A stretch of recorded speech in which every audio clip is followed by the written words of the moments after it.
Olá,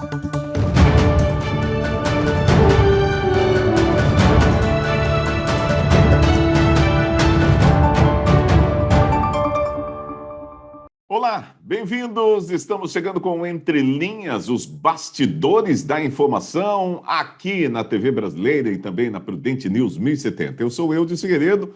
Vamos, a partir de agora, discutir os principais assuntos do dia de hoje. A gente começa com destaque de Divaldo Ceresini. Bem-vindo! Olá a todos, é sempre muito bom estar aqui. Segunda-feira, começando a semana. Vamos, que todos nós tenhamos uma semana abençoada.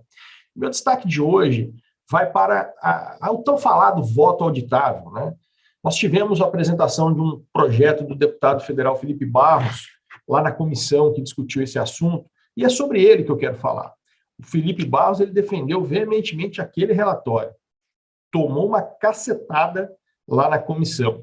E muita gente, com quem eu conversei nesses dias, falando sobre o assunto, acabou que não tinha lido o relatório e tinha uma visão um pouco diferente a respeito dessa situação. Então, eu vou compartilhar alguns pontos desse relatório, de 108 páginas, me parece já feito para que ninguém leia mesmo, para que a gente reflita um pouquinho sobre aquela proposta e se há como melhorá-la, se ela realmente traria mais segurança para o processo eleitoral. Então, o primeiro ponto que eu destaco é que, segundo a proposta do Felipe Barros, para cada cargo em disputa, deveria haver uma urna indevassável, tá? Que ela não poderia permitir que o papel impresso pela impressora ficasse na mão da pessoa. E ela deveria direcionar cada voto de cada cargo para uma urna diferente. Então, numa eleição como a próxima, que são 5 cargos em disputa, nós precisaríamos de 5 urnas para que houvesse a votação. O segundo ponto que eu gostaria de destacar é que, segundo o projeto dele, toda a contagem de votos seria exclusivamente pelas cédulas impressas. A urna eletrônica ela serviria exclusivamente para registrar o voto, não para a contagem dele. A contagem ela seria feita na própria sessão eleitoral. Os mesários abririam e contariam e fariam a contagem das cédulas em papel.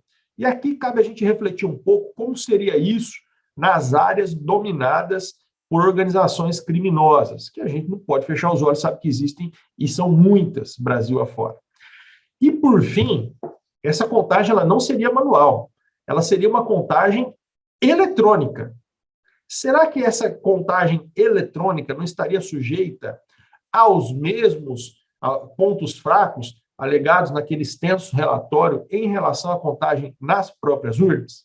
Então, vamos pensar um pouquinho a respeito dessa proposta e se realmente o deputado queria que ela fosse aprovada. Ou, como eu sempre tenho dito, ele queria apenas criar um fato político, um mote de campanha. Ok, vamos lá para o destaque de Adolfo Padilha. Adolfo, bem-vindo. Fala Eudes, fala Divaldo, boa semana a todos nós. Mas meu destaque hoje vai ser um alerta. Independente se você apoia o governo Bolsonaro, independente se você é conservador ou não, o Brasil passa por um momento muito perigoso. As atitudes de alguns ministros do STF, essas sim estão colocando a nossa democracia em perigo.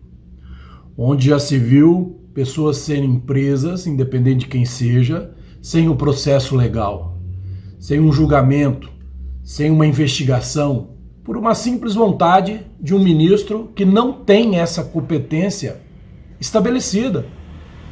Isso sim é colocar em risco. Quando a gente começa a ter o nosso ordenamento jurídico ferido ou não respeitado, ainda mais por alguém da Corte Suprema, esse sim é um ato que coloca a nossa democracia em perigo. Independe aqui se você apoia o Bolsonaro ou não. Já pensou a simples vontade de um juiz mandar prender alguém por falar? Por falar até besteira. Porque veja bem, se você ou eu aqui que estou falando ofende alguém falando nas redes sociais, nós temos o Código Penal para cuidar disso. Né? Nós temos todo um procedimento legal para ser feito. O que se faz hoje no Brasil, e vejo alguns advogados, inclusive, eu sou formado em Direito, e vejo alguns advogados achando graça nisso, eu faço um questionamento aqui. Ou eu aprendi errado na faculdade, ou você desaprendeu. A única diferença é que eu não exerço advocacia, já você exerce. Então é meio estranho. Seria a mesma coisa de um motorista de caminhão não saber trocar o óleo do seu caminhão ou entender a batida que esse motor está fazendo. Então, é hora agora de todo brasileiro, independente de ideologia, pensar no que está acontecendo. Quem está ultrapassando os poderes, quem está atravessando os poderes, não é o executivo. É o judiciário, que além de tudo está legislando e fazendo da forma que não é a forma que a gente aprendeu na faculdade de Direito. Esse é meu alerta, esse é o meu destaque. Toca o programa Eudes Figueiredo. Muito bem, a nossa primeira informação é um impasse entre o governo federal e também o governo do estado de São Paulo. O ministro da Saúde reagiu e disse que a ação do governo Dória no STF por mais vacinas é litigância de má-fé. Na ação, o governo está pedindo ao tribunal para voltar a receber a quantidade de doses destinadas ao estado antes da modificação no repasse dos imunizantes, que aconteceu no começo deste mês, no mês de agosto. Vamos lá, comentando esse assunto, Adolfo Padilha. Nesse caso da vacina, eu acho que o ponto de vista do ministro aqui está certo, né? São Paulo alega agora que não tem recebido as vacinas que lhe cabe, mas anunciou agora, essa semana que passou, vacinas de 18 a 20 anos. Vocês estão vacinando de 18 a 20 anos, como é que não tem vacina? Né? Está na hora de parar com essas birrinhas, está na hora de parar de querer criar narrativas que não existem. O Brasil caminha bem com a vacinação. O Brasil, em proporção, já vacinou até mais que os Estados Unidos, né? E muita gente aí continua falando a narrativa ultrapassada e totalmente incoerente de que o Brasil demorou para vacinar. Estamos aí há 7, 8 meses desde a primeira dose, já passamos de 100 milhões de vacinados. Então, é um problema que não existe. É um problema que eu acredito também que beira um pouquinho a má fé, porque não existiria na conduta que o Ministério da Saúde vem fazendo desde quando assumiu um novo ministro, não existe essa tentativa de atender menos um estado do que o outro. Acho que está na hora de parar com isso. Está na hora de começar a cuidar um pouquinho mais dos problemas aqui de casa, principalmente com os excessos e aumentos de impostos que o paulistano anda pagando. Isso sim é uma preocupação que deveria fazer parte da pauta diária do nosso governador. Ok, Divaldo Ceresini, como é que você vê aí a ação do governo Dória no STF contra o Ministério da Saúde? Olha, Eudes o pessoal que está aí na nossa audiência, né? Essa é mais uma briga pela campanha eleitoral do ano que vem, que envolve dois personagens que estão em busca disso. De um lado, o presidente da República, e de outro lado, o governador do estado de São Paulo.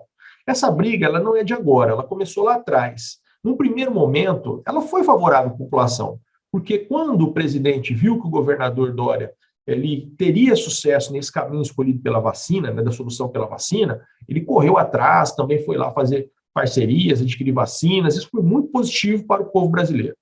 Porém, quando resolveu tirar todas as vacinas do estado de São Paulo, da Coronavac, para que impedisse o início pelo estado de São Paulo da vacinação, isso, no meu entendimento, foi errado, prejudica a população brasileira, prejudica a população do estado de São Paulo. Agora, o que me parece, tendo trocado o Pazuello, personagem daquela ocasião, não por esse motivo, né, mas por uma completa estava insustentável a situação dele em razão de tanta ação contra a vacinação, né? O ministro Queiroga fez a lição de casa, estruturou a rede no Brasil inteiro para que a gente tivesse a vacinação com agulha, com seringa, com planejamento de distribuição, um trabalho excelente que eu tenho sempre elogiado aqui. Mas agora, tirar as 228 mil doses da Pfizer, que seriam destinadas, segundo o governo de São Paulo, para a antecipação da segunda dose das pessoas que tomaram essa vacina, para que o estado de São Paulo, uma vez que foi a China, inclusive, buscar mais vacinas para se antecipar ao Plano Nacional de Imunização, por conta disso, ser punido e perder uma parte das doses da vacina, no meu entendimento, é completamente errado. E se você não tem político de estimação, seguramente pensará como eu penso. Não é passando pano, como a gente está acostumado a ver muita gente fazer, que nós vamos conseguir que os políticos façam aquilo que precisa ser feito. É exigindo que eles atuem de maneira ética, de maneira correta, que nós vamos ter um país melhor. Sempre elogiei o ministro Queiroga, mas nesse caso em particular, ele não tem razão. Ele precisa recuperar a razão e voltar a fazer o papel muito bonito que ele vinha fazendo até então, para que a gente prossiga logo nesse processo de vacinação e possa voltar à normalidade. Nós estamos, felizmente, caminhando muito bem em relação a isso. Não podemos deixar picuinhas pessoais de governantes afetar a população. Muito bem, é isso aí. Olha, o Gerson Camarote, que é comentarista político da Globo News, publicou a seguinte manchete: Pacheco não dará andamento a pedidos de impeachment de ministros do STF prometidos por Jair Bolsonaro. De forma reservada, o presidente do Senado, Rodrigo Pacheco, sinalizou que não vai dar prosseguimento a pedidos de impeachment que o presidente Jair Bolsonaro prometeu apresentar contra os ministros Luiz Roberto Barroso e Alexandre de Moraes no Supremo Tribunal Federal. Nas palavras de um interlocutor de Pacheco, não há qualquer casualidade e nenhum fato objetivo na argumentação apresentada por Bolsonaro em mensagem postada nas redes sociais no final de semana. Bom, comentando esse assunto, a gente vai com Adolfo Padilha. Mas o que você esperava? Diz para mim, você esperava o quê? Que o Pacheco iria dar andamento para os pedidos de impeachment? Eles estão sentados em cima de 3 milhões de assinatura. Eu disse aqui na minha abertura, o STF virou um partido político. O STF virou a maior oposição do governo Bolsonaro. O STF, que tem como competência apenas resguardar a nossa Constituição. Repito, apenas resguardar a nossa Constituição. Esse ministro que está mandando prender sem o processo legal, que está apagando o perfil na rede social, esse ministro é o ministro que o ano que vem vai estar à frente do Tribunal Superior Eleitoral. O que vocês acham? Como é que vocês acham que vai ser o clima das eleições no ano que vem? Esse ministro, junto com outro, foi fazer lobby político para não se aprovar o voto auditável. 2 dias depois de que eles conseguiram a vitória, o governo conseguiu mais votos, mas não o necessário, o ministro Barroso anunciou reforços na segurança da urna. Quer dizer, é tapa e tapa na minha cara, na sua cara, e eles continuam achando que eles estão com a moral acima da média. Eles estão continuando achando que eles realmente são os guardiões da nossa democracia. E não são, e não estão sendo. Pelo contrário, quem coloca a nossa democracia em risco hoje, infelizmente, é essas atitudes de alguns membros do STF. Doa quem doer, essa que é a verdade. Vocês acham então que o Pacheco ia mesmo pegar um pedido de impeachment e colocar em andamento? Como? Que se fizer isso, eles liberam os processos que a maioria dos senadores tem lá. É todo mundo de rabo preso. É o jogo político de Brasília mais Brasília e menos Brasil, que a gente cansa de falar aqui. É lamentável, é uma pena, né? Onde está o risco à democracia? Será que quando eu pego o meu filho de 11 anos, vou no Parque do Povo fazer as manifestações, que vai minha mãe, que vai a vovó, o vovô, o tio, a tia, nós somos o risco para a democracia? Aonde está esse risco da democracia?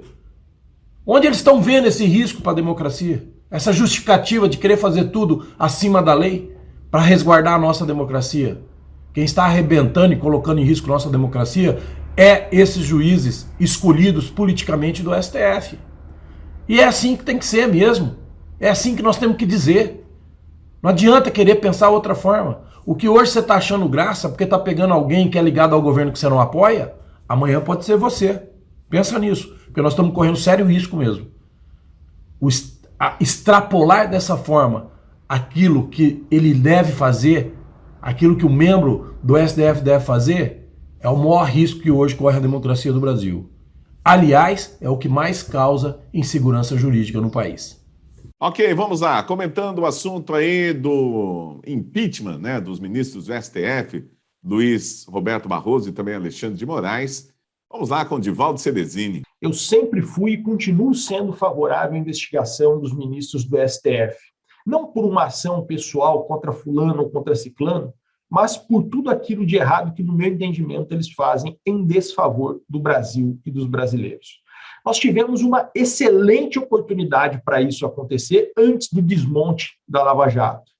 Ainda nessa legislatura, o Senado ele caminhava para aprovar a lava-toga. Vocês aqui vão se lembrar disso.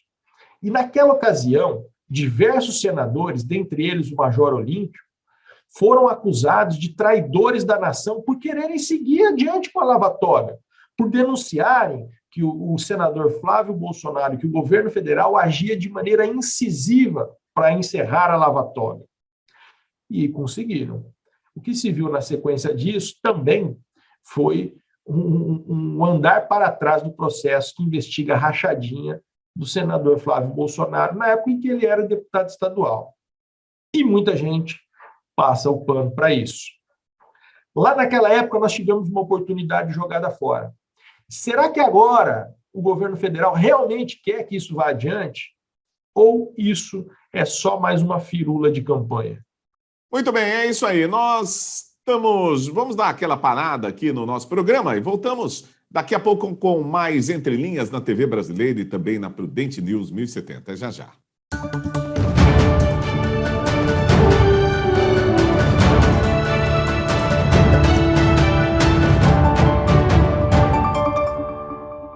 Olá, estamos de volta com Entre Linhas aqui na TV Brasileira e vamos falar de um assunto que virou um buchicho grande na semana passada, continua ainda tendo muita repercussão, que é a prisão do Roberto Jefferson. E uma audiência de custódia que foi realizada no sábado manteve a prisão do ex-deputado federal Roberto Jefferson, presidente nacional do PTB. Roberto Jefferson foi preso na sexta-feira por determinação do ministro Alexandre de Moraes, do Supremo Tribunal Federal, relator do inquérito das milícias digitais. Muito bem, vamos lá. Comentando esse assunto, a gente começa com Adolfo Padilha. Eu acho que o Roberto Jefferson é só uma gota, né? Só mais uma gota. Eu sei que tem alguns aqui que vão falar do Roberto Jefferson, mas também já caiu a tese dele, porque ele defende o Renan Calheiros na CPI, ele defende o Aziz na CPI, ele outro dia disse aqui que acha que a CPI está produzindo coisa boa. Então, você vê o duplo padrão. Roberto Jefferson pagou o preço pela corrupção que praticou, denunciou o mensalão, deu o pontapé inicial que fez mostrar para nós o maior ato de corrupção já visto na história, uns dizem que do mundo, né? Que foi a quadrilha do PT no governo, e outros, né, que agregaram a ela, e tá preso, porque falou. Se falou besteira, se xingou, se ofendeu, para isso existe no Código Penal difamação, calúnia, como todo mundo. Agora, você acha que repito aqui, você acha que o ministro do STF pode mandar prender, julgar, condenar? Que é isso? Que país que nós estamos vivendo? Que democracia é essa na cabeça desses ministros? Onde está o direito? Ué, o Lula foi solto por quê? Por que o Lula foi solto?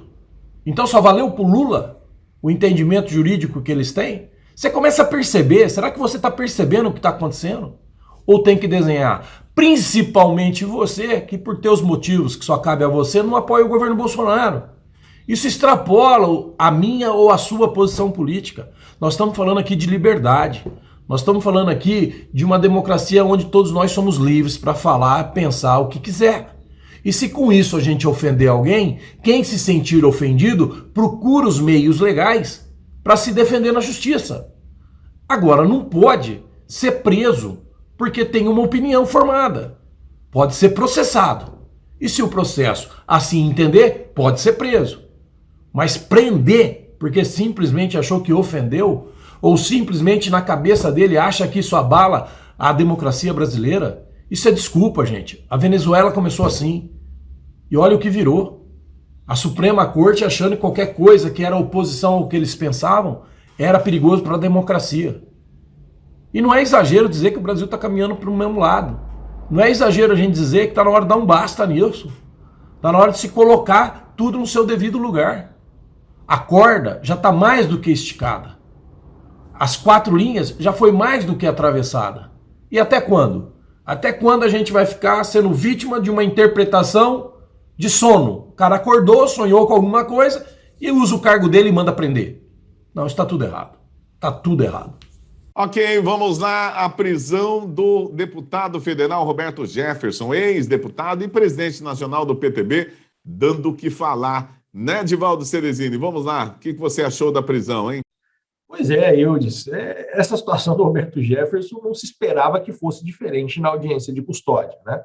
O Roberto Jefferson, a gente não precisa aqui lembrar, ele é uma figura que esteve apoiando todos os governos, né? Ele apoiou desde o Collor, apoiou até o PT e agora, no governo, não na campanha, no governo, ele está apoiando também o Bolsonaro e muita gente acredita que isso é por interesses puramente republicanos e patrióticos. Eu não acredito nisso, mas eu também não posso ser leviano e dizer que este inquérito aberto pelo STF é algo constitucional. Não é. Não é constitucional, não é legal, é uma afronta ao povo brasileiro e os nossos senadores continuam sentados de braços cruzados em relação a essa situação. Todos eles. Inclusive alguns que acham que rede social é lugar de agir. Não é. O lugar de agir é lá no Senado, lá no plenário. Enterraram a lava-toga e agora ficam reclamando do quê? Vão realmente pressionar para que seja levado adiante esse processo? Ou é só uma firulinha de campanha? Eu gostaria que não fosse. Muito bem, vamos mudar um pouco a pauta agora, vamos falar de economia, de números bons, né, para a economia para o próximo ano. O ministro da Economia, Paulo Guedes, afirmou na sexta-feira que está tudo melhorando na economia brasileira e que por isso deve ser possível praticamente zerar o déficit orçamentário em 2022, se o país manter o ritmo atual de crescimento. Será? Pois é, está muito otimista, é isso mesmo? Eu não entendo muito de economia, mas parece que o Brasil não vinha tão bem assim, ou vinha. Divaldo Ceresini, me diz aí como você vê os números da economia e se o Paulo Guedes tem razão no que ele está falando. É inegável que o Brasil tem, sim, passado por um processo de recuperação econômica. E isso daí se deve muito ao agronegócio, se deve muito às commodities, que o Brasil é um grande produtor de commodity.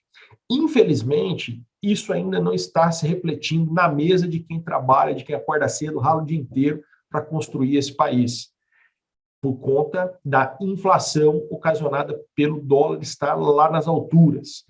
Nós precisamos de ação do governo federal nesse sentido, de trabalhar para que nós tenhamos corte brusco de despesas públicas sem afetar a qualidade dos serviços prestados. Nós tivemos, sim, recentemente, uma queda brusca na quantidade de servidores públicos. Por outro lado, nós também temos problemas em relação ao prazo de atendimento, e quem precisa dos serviços da Receita Federal e do INSS é testemunha disso. Nós precisamos, sim, de um corte brusco de despesas, principalmente aquelas desnecessárias. Esses rolezinhos, esses carros com motoristas, os auxílios da vida aí de super salários, nós precisamos disso. Isso, aliás, foi aprovada a lei recentemente em relação aos super salários, a gente espera que isso seja cumprido também, né? Não adianta só aprovar a lei e deixar ela para lá. Então, mais do que nós temos palavras, nós precisamos de ações concretas no sentido de termos cortes bruscos dos gastos do governo. Nós precisamos acelerar o processo de privatização das empresas públicas. Nós precisamos cortar os privilégios das altas classes do poder, não só executivo, mas também do legislativo e do judiciário. Esse déficit ser zerado é fundamental para o país, mas ele não pode acontecer por meio de aumento de impostos, e está para ser votado o aumento de imposto de renda nesta semana. Então, realmente, todo brasileiro quer que essas contas sejam zeradas, que as dívidas sejam pagas, mas isso não pode acontecer às custas de precatórios que estão para ser pagos há muitos anos e agora o governo quer jogar isso mais para frente. Não pode acontecer às custas da piora da qualidade dos serviços públicos, cujo cidadão é obrigado a custear e a utilizar. Isso tem que acontecer pelo aumento da eficiência da gestão. Muito bem, vamos lá. Adolfo Padilha, com você, o ministro Paulo Guedes está animado aí para o próximo ano, né? A economia talvez seja o que mais irrita a oposição, mesmo que ela pregue ou tente culpar o atual governo pelo preço da gasolina, pelo preço do gás, pelo preço da cesta básica, pelo número de desempregados que já era enorme antes do governo assumir, e eles desconsideram totalmente os problemas que a pandemia causou, né? Aí vem a ajuda emergencial, que foi uma das melhores do mundo durante a pandemia, e mesmo assim a oposição ou a turma dos isentões não reconhecem isso. A economia, como eu já disse aqui outras vezes, está fazendo um alicerce muito forte. Isso que assusta, porque no seu devido tempo, no seu devido momento, as coisas vão se adequar com seus preços. E isso assusta, porque todo mundo sabe que uma economia onde o povo brasileiro consiga comprar, consiga se abastecer, é o ponto mais forte para uma reeleição ou para uma eleição.